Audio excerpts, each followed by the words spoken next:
ASM info viewers அனைவருக்கும் வணக்கம். நான் உங்கள் டாக்டர் ராஜலட்சுமி, சித்தா பிசிஷியன்.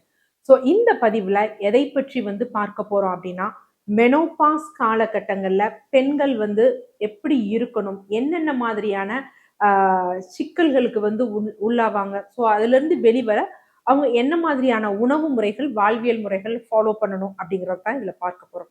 மெனோபாஸ்னா என்ன அப்படின்னு பார்த்தீங்கன்னா, பெண்களுக்கு அந்த பூ பெய்த காலத்திலிருந்து மாதம் மாதம் மாதவிடாய் ஏற்படும். ஸோ அப்போ இனிஷியலா அவங்களுக்கு ஒரு 400ல இருந்து 500 கருமுட்டை கொள்ளளவு வச்சிருப்பாங்க. ஒவ்வொரு மாதமும் ஒவ்வொரு சினைப்பையிலிருந்தும் அந்த கருமுட்டை வளர்ந்து முதிர்ந்து ஸோ வெளிப்படும். அப்படி இருக்கும் பொழுது ஒரு ஸ்டேஜ்ல வரும் பொழுது அது மிக குறைய ஆரம்பிச்சு அது அதாவது நில்ங்கிற ஸ்டேஜுக்கு வரும். அதுதான் என்ன அப்படின்னு பார்த்தீங்கன்னா மெனோபாஸ்.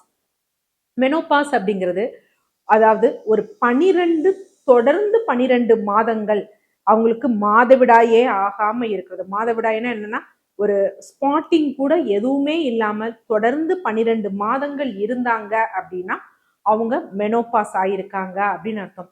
இதற்குரிய ஏஜ் நபருக்கு நபர் குடும்பத்திற்கு ஏற்றவாறு வேறுபடும்.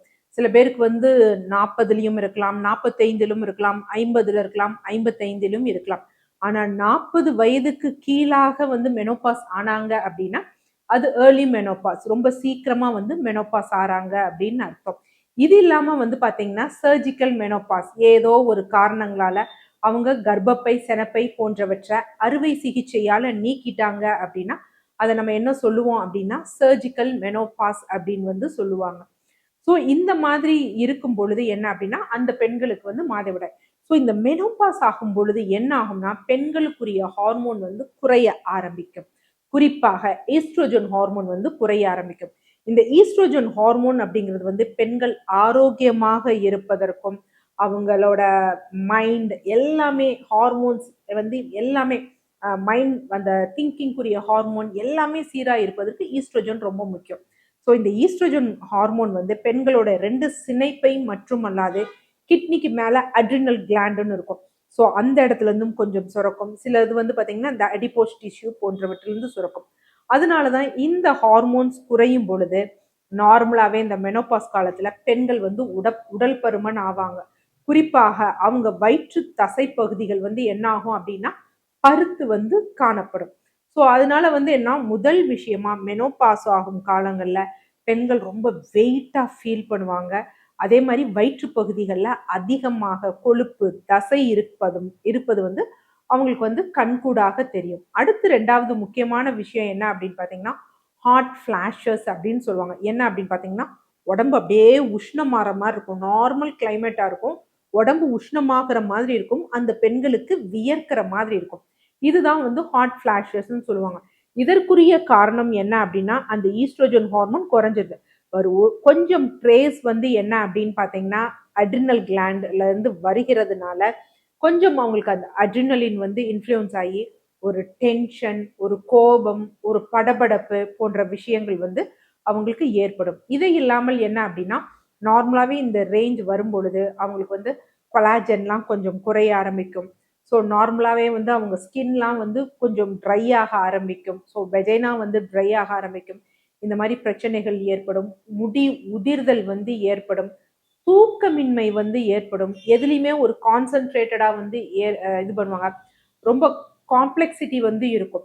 இன்ஃபீரியர் காம்ப்ளெக்சிட்டி என்ன அப்படின்னா நம்மளை யாரும் சரியா பார்த்துக்கிறது இல்லை, நமக்கு முக்கியத்துவம் கொடுக்கறது இல்லை, நமக்கு நீ யாருமே இல்லை அப்படிங்கிற ஒரு எண்ணம் இந்த இதுல பெண்களுக்கு இருக்கும். ஸோ இந்த பதிவை பார்த்து கொண்டு இருப்பவர்கள் ஆண்களாக இருந்தீங்க அப்படின்னா உங்க மனைவியா, அந்த ஏஜ்ல இருக்கக்கூடிய உங்க மனைவியா இருந்தாலும் சரி, அந்த ஏஜ்ல இருக்கக்கூடிய உங்க தாயா இருந்தாலும் சரி, நீங்க என்ன பண்ணணும் அப்படின்னு பாத்தீங்கன்னா நீங்க ரொம்ப அவங்களுக்கு கம்பேஷனேட்டா இருக்கணும், ஆறுதலா இருக்கணும், அவங்க கிட்ட பேசணும், அவங்களோட விருப்பு வெறுப்பு என்ன அப்படிங்கறத தெரிஞ்சு நடந்துக்கணும். ஸோ பார்த்து கொண்டு இருப்பவர்கள் ஆண்களாக இருந்தா, இல்ல பெண் பிள்ளைகள் ஆனாலும் சரி, அந்த ஏஜ்ல நமக்கு யார் இருக்கா, நம்ம தாய் இருக்காங்களா, நம்ம அக்கா இருக்கிறாங்களா என்னன்னு பார்த்து அவங்க அதை நடந்துக்கணும். ஸோ இது இல்லாமல் இந்த ஹாட் ஃபிளாஷஸ் அப்படிங்கிறப்ப இன்னொரு விஷயம் நமக்கு என்ன அப்படின்னு பார்த்தீங்கன்னா இது எந்த நேரத்துல வருது அப்படிங்கிறது நமக்கு தெரியாது. அது மாதிரி சில பேருக்கு வயிறு உப்புசம் போன்றவற்றையும் வரும். இந்த ஹாட் ஃபிளாஷஸ் வரும் பொழுது நம்ம இதை எப்படி கையாளணும் அப்படிங்கிறதையும் நம்ம வந்து தெரிஞ்சுக்கணும். அதே மாதிரி மோஸ்ட் ப்ராபப்ளி உணவு இந்த நேரத்துல வந்து நமக்கு மெக்னீசியம்லாம் இதாகி தசைகள் வந்து தளர ஆரம்பிக்கும். குறிப்பாக இடுப்பு பகுதிகள்ல ஃபேட் வந்து நமக்கு அதிகமாக ஏற்படும். தொடை பகுதிகளும் நமக்கு தளர்ந்து ஏற்படும். மூட்டுகள், மூட்டுக்கு வந்து பார்த்தீங்கன்னா, உள்ளுற பகுதிகள் வந்து தசை வந்து நமக்கு வீங்கி இருக்கும் பொழுது, வலி போன்றவற்றை வந்து நம்ம என்ன செய்வோம் பார்த்தீங்கன்னா, உணர வந்து செய்வோம். ஸோ இந்த மாரி விஷயங்கள் இருக்கிறப்ப, நம்ம நார்மலா ஹாட் ஃபிளாஷஸ்லாம் வந்ததுன்னா என்ன பண்ணணும்னா, லைட்டா ஐஸ் கியூப்ஸ ஒரு துணீர்ல வச்சு நமக்கு எந்த இடத்துல அந்த மாரி இருக்கோ, ஸோ அந்த இடத்துல நம்ம ஒற்றடம் வைத்து எடுத்தோம் அப்டின்னா, கொஞ்சம் பெட்டரா வந்து நம்ம ஃபீல் பண்ணுவோம். இல்ல அப்டின்னா, நார்மல் ரன்னிங் வாட்டர் இருக்கு பார்த்தீங்களா? அதுல வந்து நம்ம பாத் எடுத்துறணும். இந்த மெனோபாஸ்லயே பெண்கள் பெரிதும் கையாள வேண்டியது என்ன அப்டின்னு பார்த்தீங்கன்னா, இந்த ஹாட் ஃபிளாஷஸ். ஏன்னா நமக்கு தெரியாது. இது வந்து இந்த ஹார்மோனல் இம்பேலன்ஸால இது வருதா? இல்ல நமக்கு ஏதோ மனநோயா? இல்ல நமக்கு கோபத்தால வருதா? அப்படிங்கிறது தெரியாது. பட் நமக்கு இந்த மாரி ஃபீல் பண்றப்ப, நம்ம வந்து ஒரு குளி நல்லா நம்ம தண்ணீர்ல நார்மல் தண்ணீல குளிச்சோம் அப்படின்னா, நமக்கு ரொம்ப நல்லா வந்து இருக்கும். அதே மாதிரி எலும்புகள் இருக்கு பார்த்தீங்களா? எலும்புகளும், தசைகளும் பலகீனமாகும்.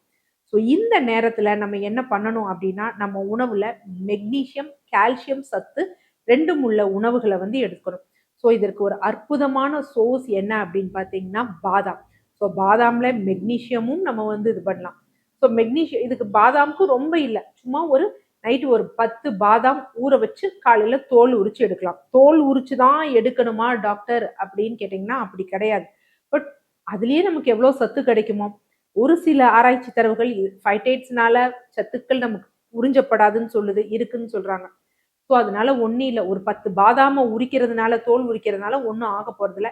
இன்னொரு விஷயம் டைஜஷனும் ரொம்ப ஈஸியா தான் இருக்கும்.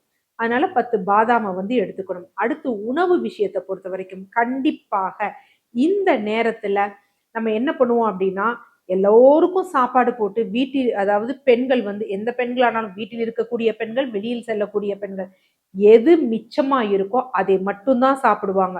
எல்லாரும் சாப்பிட்டு என்ன சாதம் மிச்சமா இருக்கா? அந்த சாதம், குழம்பு. மோஸ்ட் ப்ராபப்ளி இவங்க காயோ, இல்ல புரதமோ எடுத்துக்கவே மாட்டாங்க. அதனால தயவு செய்து நல்லா காய்கறிகள் நம்ம உங்க உணவுல வந்து பார்த்தீங்கன்னா, சாதம் கம்மியா தான் இருக்கணும். அதற்கு சம அளவு காய்கறிகள் வந்து இருக்கணும். டெய்லி ஒரு முட்டை வந்து உங்களுக்கு உங்க மருத்துவரிடம் கேட்டுக்கோங்க. உங்களுக்கு கொலஸ்ட்ரால், பிபி, இல்ல ஹார்ட் ப்ராப்ளம், இல்ல சுகர் அந்த மாரி இருந்தது அப்படின்னா, எந்த அளவுக்கு எடுத்துக்கலான்னு உங்க மருத்துவரிடம் கேட்டு எடுத்துக்கோங்க. இல்ல இதுவரைக்கும் எனக்கு எதுவுமே இல்ல, கன்ஃபார்ம் அப்படின்னு சொன்னீங்கன்னா, நீங்க இந்த மாதிரியான ஒரு டயட் அதாவது புரோட்டீன் இருக்கணும். அடுத்து வந்து கார்போஹைட்ரேட் அரிசியானது கம்மியா இருக்கணும். ஃபைபர் இருக்கணும். நீங்க ரைஸ் எவ்வளோ எடுத்துக்கிறீங்களோ, அந்த அளவுக்கு வந்து நம்ம எடுத்துக்கணும். ஸோ அதே மாதிரி என்ன அப்படின்னு பார்த்தீங்கன்னா, மோர், தயிர் கண்டிப்பா வந்து எடுத்துக்கணும். ஸோ அந்த மாரி எடுத்துக்கிட்டீங்கன்னா, உங்களுக்கு ஒரு கம்ப்ளீட்டா இருக்கும். சாப்பிட்ட ஒரு திருப்தியும் இருக்கும். தயவு செய்து இந்த பருவத்திலாவது பெண்கள் அடிக்கடி இந்த காஃபி, டீ குடிக்கிறத வச்சுக்காதீங்க. காஃபியும், டீயும் நீங்க எவ்வளோக்கு எவ்வளோ அதிகமா எடுக்கிறீங்களோ, உங்க எலும்புகளில் உள்ள கால்சியம் கொஞ்சம் கொஞ்சமா வந்து அரிச்சிட்டு போக ஆரம்பிக்கும். அடுத்து தைராய்டு ஹார்மோனும் இந்த நேரத்துல தான் பல பெண்களுக்கு தைராய்டு ஹார்மோன் இன்ஃப்ளூயன்ஸ் ஆகி ஹைப்போதைராய்டு ஆகும். ஸோ இந்த ஸ்டேஜ்ல நீங்க பார்க்கும் பொழுது டிஎஸ்ஹெச்லாம் இப்பதான் வந்து ஒரு 6, 7 அந்த மாதிரி இருந்ததுன்னா உடனே டக்குன்னு மெடிசின்ஸ் எடுக்காதீங்க. ஸோ மல்லி டீ அந்த மாதிரி இதை எடுத்துட்டு நல்லா பிராணயாமா பண்ணுங்க, வாக்கிங் போங்க. உங்கள் உடலுக்காக தினமும் ஒரு 1/2 மணி நேரம் வாரத்துல 5 நாட்களாவது பிசிக்கல் ஆக்டிவிட்டி இதை பண்ணீங்க அப்படின்னா பிரிஸ்கா ஆரோக்கியமாக இருக்கலாம். ஹார்ட் ஃபிளாஷஸ்ல இருந்தும் தப்பிருக்கலாம். ஆக்சுவலா இந்த மெனோபாஸ் அப்படிங்கிறது என்ன அப்படின்னு பார்த்தீங்கன்னா, இவ்வளோ நாள் நம்மள ஒரு அடக்கி வச்சிருந்ததுக்கு ஒரு எண்டு கார்ட். ஸோ இதை முடிச்சுட்டு திருப்பி நம்ம வந்து நம்ம பெண் குழந்தையா நம்ம இருக்கும் பொழுது எவ்வளோ ஃப்ரீயா விளையாண்டோமோ அது மாதிரி விளையாட ஆரம்பிச்சு உங்களுக்காக நீங்க வாழ்ந்தீங்க அப்படின்னா ஒரு ஆரோக்கியமான வாழ்க்கையை நிச்சயமாக அனைவரும் வாழலாம். நன்றி.